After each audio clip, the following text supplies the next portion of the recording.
47 days had passed since Jane Calloway signed her name on a document that was not quite a marriage certificate and not quite a deed of sale, but carried the weight of both. She had signed it in the land office at Bitterroot Flats, Montana, with a deputy's stub of pencil, and no witnesses except a clerk who smelled of pipe tobacco and indifference. The man who signed below her name was a stranger then. He is something else entirely now. Before that winter was through, Levi Crane would say the only true thing either of them had managed to speak out loud in all those weeks of careful silence. He would say it quietly, the way he did everything, with the fire burning low and the snow pressing against every wall of that small house he'd built with his own 2 hands. And Jane would finally tell him the truth she'd been carrying since the day she stepped off the eastbound stage, with 1 carpet bag and a secret she prayed he would never need to know. But that is the end of the story, not the beginning. The beginning is a Thursday afternoon in late October, with the sky the color of a pewter plate and the temperature dropping so fast a person could feel it moving, like something with intention. Jane stood on the platform of the Bitterroot Flats depot with her carpet bag and her straight back and the kind of expression a woman wears when she refuses to let fear show in a public place. She had traveled 4 days on 3 different trains and the last leg by stage. She was hungry and cold and running. She would not have admitted the running part, not to anyone, not even to herself if she could help it. She spotted Levi Crane before he introduced himself, because he was the only man on the platform who wasn't pretending not to stare at her. He just watched her, plainly and without apology, the way a man watches weather coming in. He was tall, trail lean, with a jaw that hadn't met a razor in several days, and dark eyes that seemed to take longer than a moment to reach a conclusion. He held a piece of paper folded in thirds, which she knew without asking was the same advertisement she had answered in a Missouri newspaper 6 weeks ago. He walked toward her. He said, "Miss Calloway." It was not a question. She said, "Mr. Crane." That was not a question either. He took her bag without asking. She let him, because her arm was tired, and because she was already making calculations about what kind of man he was. They had 30 yards to walk to the wagon. In those 30 yards they negotiated the essential terms of their arrangement, the way 2 people negotiate when neither of them can afford sentiment. He had land and a house and need of someone to manage the domestic work through the coming winter. She had need of a location that was difficult to find, and a last name that was not her own. His advertisement had offered both, a roof and, at the end of a 6-month trial, a legal marriage with full property rights, if both parties were agreeable. He said, "I should tell you the house has 2 rooms." He said it without embarrassment, as information. She said, "I should tell you I am a capable cook and a better shot than most men, but I have not done much farming." She said it the same way. He helped her up to the wagon seat. The horses shifted. The wind came down off the mountains and hit them both straight on. He said, "The room you'll have has a bolt on the inside. I put it there before I drove to town." Jane looked at him for a long moment. That told her something. She filed it carefully. She said, "Thank you." He said, "Don't thank me." It seemed to mean something more than politeness. They drove the 6 miles to his homestead with the wind at their backs, and almost no further conversation. And Jane watched the land open up around her, vast and flat, and ringed in the far distance by mountains that were already white at their tops.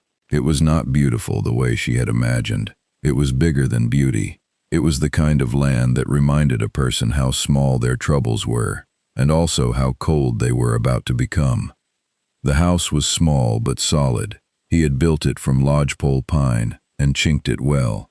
She walked through both rooms without comment, which she could tell by his stillness he took as criticism, though she did not mean it that way.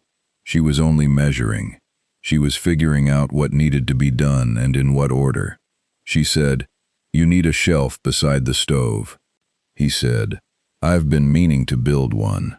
She said, "Before winter, if you don't mind." He said, "All right." That was the first thing they agreed on that wasn't in the contract. It felt, in a small way, like progress. That first week settled into a rhythm that was not comfortable, exactly, but was functional, which Jane had decided was close enough for now. She rose before him, which she noticed he noticed. She had the stove going and water heated before he came out of his room each morning, and she could tell by the slight pause in his step that he had not expected this. She cooked well, which had never been a gift she particularly valued in herself, but which seemed, out here, like a serious form of currency. He ate without fuss, and said what was good, directly, and did not say what wasn't, which she found she preferred to false praise. He was a man of useful silences. This was harder to explain, but easy to feel. He did not fill quiet with noise for the sake of filling it. He moved through the house and through his work with an economy of motion that she recognized as a sign of someone who had been alone long enough to stop performing for any audience. She found it restful, which surprised her. She had thought she would find it cold.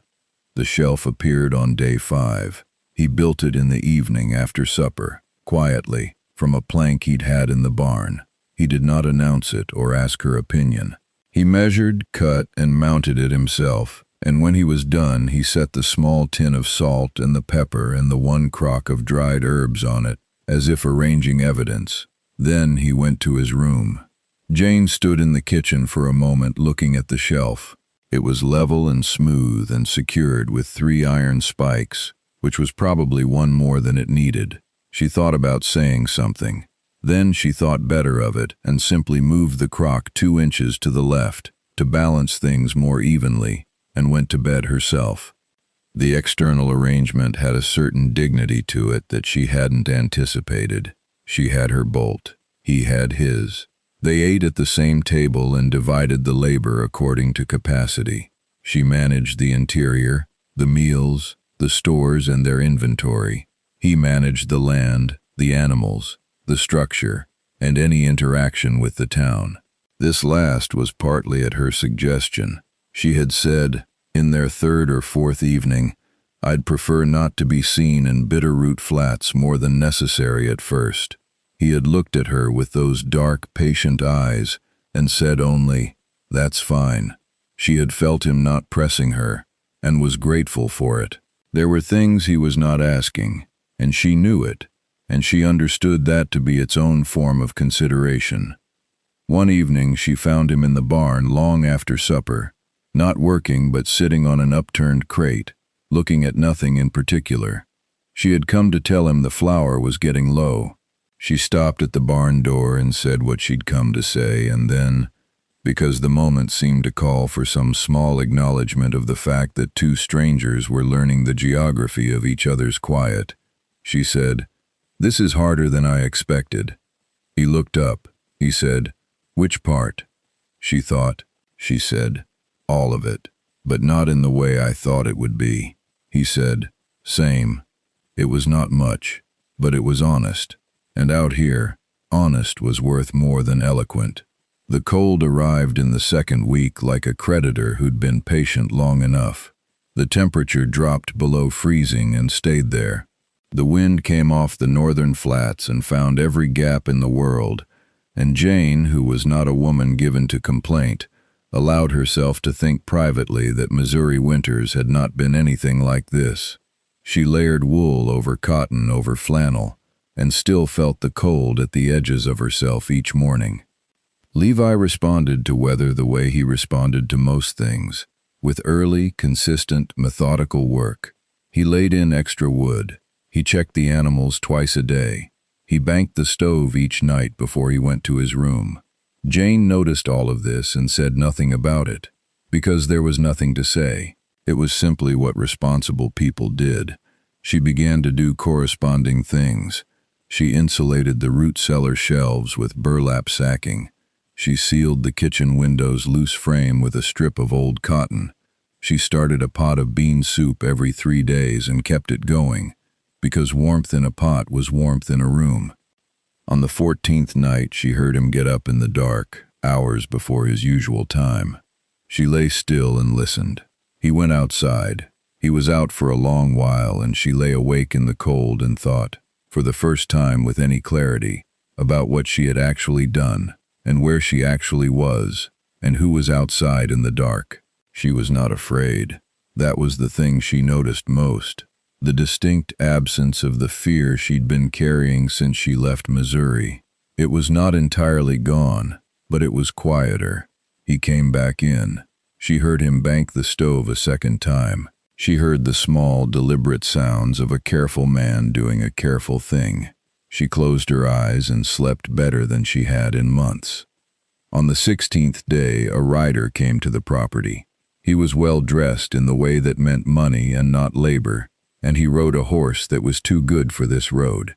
His name was Gerald Harwick, and he represented the Highline Water and Land Consolidation Company out of Helena. Jane knew what that meant before he opened his mouth, because she had seen his kind before, in Missouri, in Kansas, in the letters that had followed her out of one life and into this one. These men arrived with paper and smiles and language that was friendly until it wasn't. Levi met him at the fence line, which Jane noted because the fence line was a choice. It meant the conversation would happen outside and not inside. Levi listened with his arms at his sides and his weight settled and still, and Harwick talked for several minutes about access routes and water rights and company development and the good sense of a fair agreement. Jane watched from the kitchen window. She couldn't hear the words, but she could read the scene well enough. When Harwick finally stopped talking, Levi said one thing. He said it without moving. Harwick's posture shifted, which told Jane it had been a refusal. Harwick tried once more, and Levi said the same thing a second time. Harwick put his hat back on, which he had removed in a show of courtesy that was now apparently over, and he rode back the way he'd come. Levi came inside.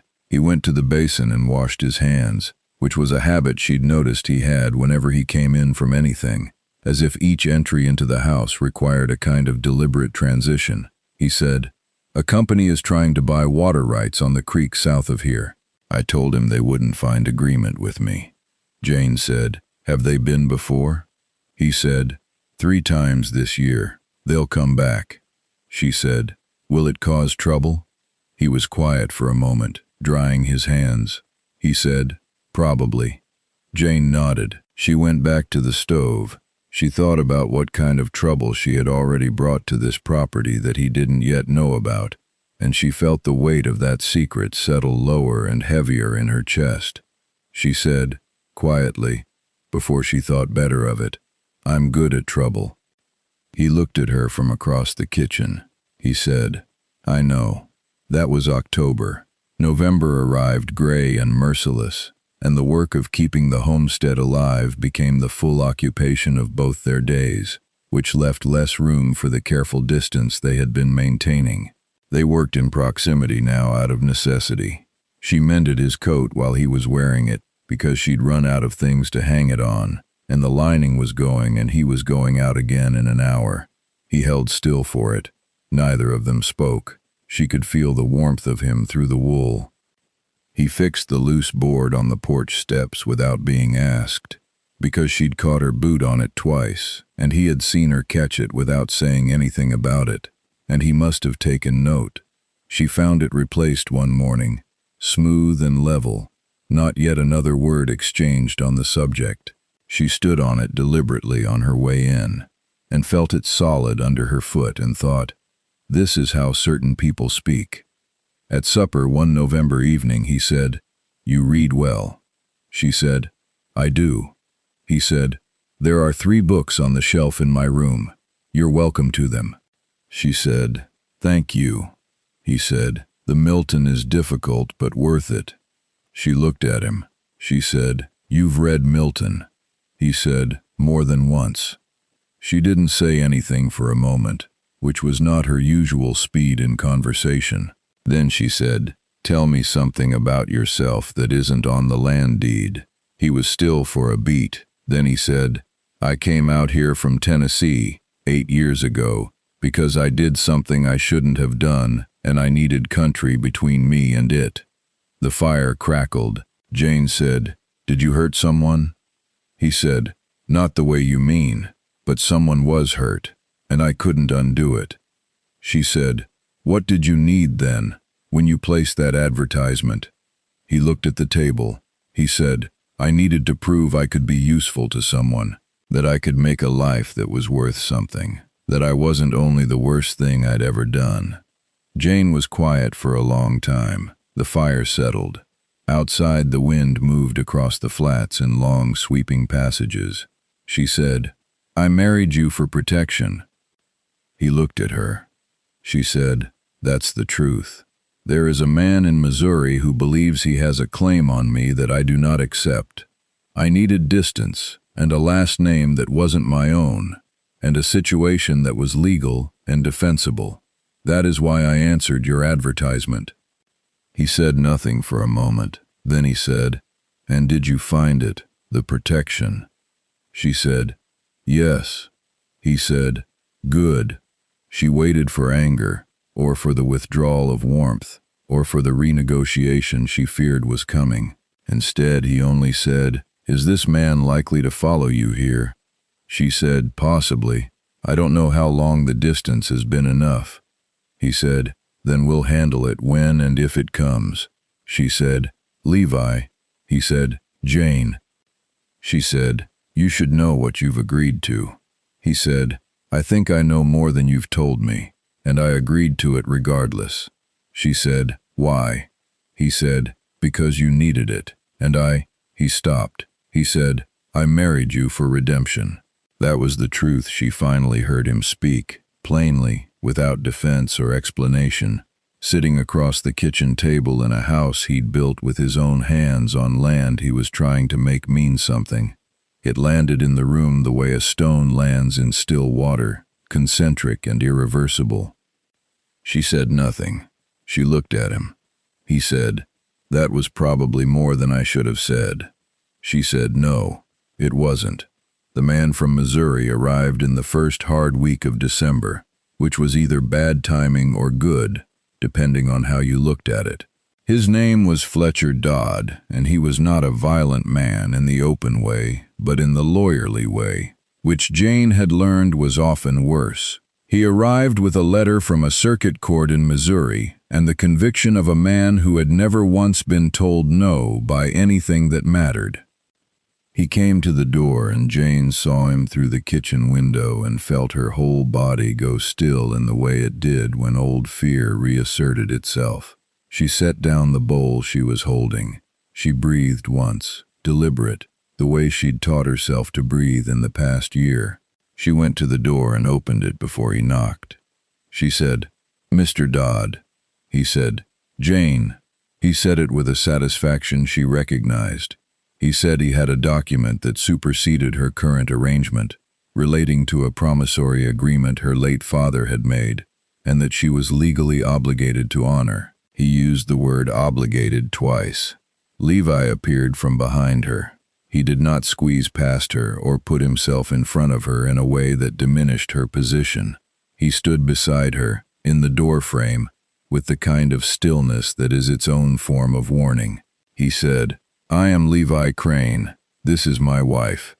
Whatever document you are holding, it pertains to a woman named Jane Calloway, and that woman no longer exists in a legal sense. My wife is Jane Crane, and she has been since October. You are welcome to take that to whatever court you choose." Fletcher Dodd looked at him. He looked at the document in his hand. He looked at Jane, who was watching him with the level, steady expression of a woman who had already run once and had decided not to run again. Dodd said the document was still valid regardless of her marital status. Levi said he was welcome to present that argument to the county magistrate in Bitterroot Flats, who was his neighbor and a reasonable man, but that he would not be setting foot inside this house or speaking to Jane again except through legal process. He said it pleasantly. Dodd left. Jane did not move for a moment after the door was closed. Then she sat down at the kitchen table and put her hands flat on the surface, feeling the wood under her palms, solid and real. Levi sat down across from her. He did not say anything for a while. She said, "He may actually go to the magistrate." Levi said, "I know. We'll go first thing tomorrow." She said, "You don't have to do this." He said, "I know that too." She said, "Levi." He looked at her. In the firelight, his face was tired and sure, and she thought, "I have been watching this face for 47 days, and I know it better than I know most things I have chosen in my life." She said, "I don't want to be a debt you're paying." He said, "You're not." She said, "Then what am I?" He was quiet for a long moment. The fire moved. The wind moved outside. He said, "You're the only person who's ever made this house feel like it was built for someone." Jane closed her eyes. She opened them. She said, "I would like to stay." He said, "I was hoping you'd say that." She said, "Not because of the protection, not anymore." He said, "Not because of the redemption, not anymore." They went to the magistrate in the morning. The legal matter with Fletcher Dodd did not resolve in a day, but it began resolving, which was enough. Magistrate Holt, who was indeed Levi's neighbor and a man of deliberate fairness, reviewed the Missouri document and said the obligation it described was in the name of Calloway, not Crane, and that the change of name through legal marriage predated Dodd's arrival by more than 6 weeks. He said he would write to the circuit court in Missouri. He said he thought the matter would settle in her favor. He said it with the particular calm of a man who had seen plenty of paper claims that dissolved when set against real life. Jane thanked him. Levi shook his hand. They drove back in cold, bright December air with the mountains white all along the horizon, and the road hard under the wagon wheels. She was warm beside him on the bench seat, their shoulders touching in the matter-of-fact way of people who have stopped negotiating over inches of space. She said, "I owe you an apology." He said, "For what?" She said, "For thinking this was only a transaction." He said, "To be fair, that is what I advertised." She said, "You advertised a transaction. You delivered something else." He looked at the road. He said, "Same for you." He said, "I want to renegotiate the terms." He looked at her then. He said, "What terms?" She said, "All of them. The bolt on the door, the 6-month trial, the part where we pretend not to notice each other."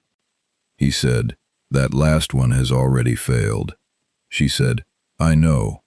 He said, "What are you proposing?" She said, "I'm proposing that we stop calling this a practical arrangement and start calling it what it is." He said, "And what is it?" She said, "A life, if you want it." Levi held the reins. The horses moved steady.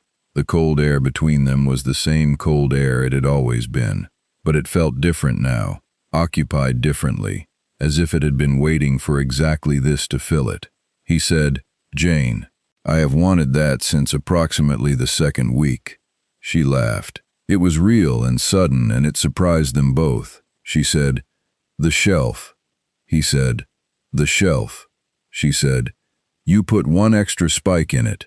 He said, "I wanted to be sure it would hold." She said, "I know. That's when I knew." He reached across with one hand and covered both of hers where they rested in her lap, and she turned her hand over and held on, and neither of them said anything else for the rest of the ride home. The mountains stayed white. The road stayed hard. The horses knew the way. Christmas came that year the way good things sometimes come to people who have earned them through difficulty, quietly, without announcement, as if it had simply always been there waiting.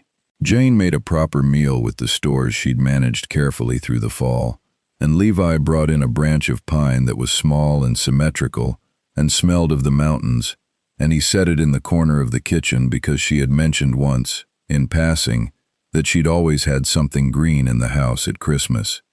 She had not known he was listening that carefully. She was learning to expect that he was. They sat by the fire that evening and he read aloud from the Milton, because she had asked him to, and his voice was steady and unhurried, and she thought she could listen to it for a very long time. She mended a tear in her coat sleeve. The fire was warm. The house was warm. Outside, the snow came down in the particular silence of deep winter, softening every edge of the world, and Jane Crane, who had arrived at a train depot 47 days ago, with one bag and a running fear, and a name she was trying to leave behind, sat in the house that Levi built and felt, for the first time in a long time, that she was exactly where she was supposed to be. He closed the book. He said, "Merry Christmas, Jane." She said, "Merry Christmas, Levi." He said, "You'll stay." She said, "I'm staying." It was not a question, either one. It was a statement of the world as it now was, made by two people who had negotiated their way carefully and honestly, through fear and grief and guilt and cold, to arrive at something neither of them had placed in the original terms, and both of them had needed more than anything the advertisement could have named. And that is how a practical arrangement became a marriage, and how a marriage became a home, not through declaration but through a shelf built level and solid, a bolt put on a door before he ever drove to town to meet her, a pot of soup kept going through the cold, a sprig of pine set in the corner at Christmas because she had mentioned it once, in passing, and he had been listening all along. You never know, friend, what the truest thing in your life will look like when it first arrives. Sometimes it comes on a platform in the cold, carrying one bag and a straight back and a fear it hasn't learned to set down yet. Sometimes it drives up in a wagon with a piece of folded paper and dark eyes that take longer than a moment to reach a conclusion. What this story asks you to consider tonight is this.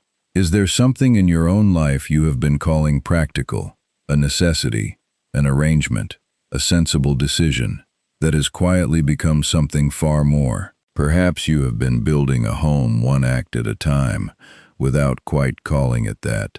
That is often how the best things are made, not in a single declaration, but in a shelf and a bolt and a sprig of pine.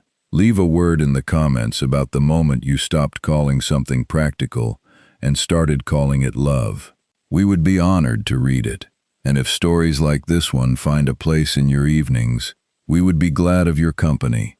Subscribe for more journeys through the American West, where hardship and hope have always traveled together. Good night. God bless you. Sleep well.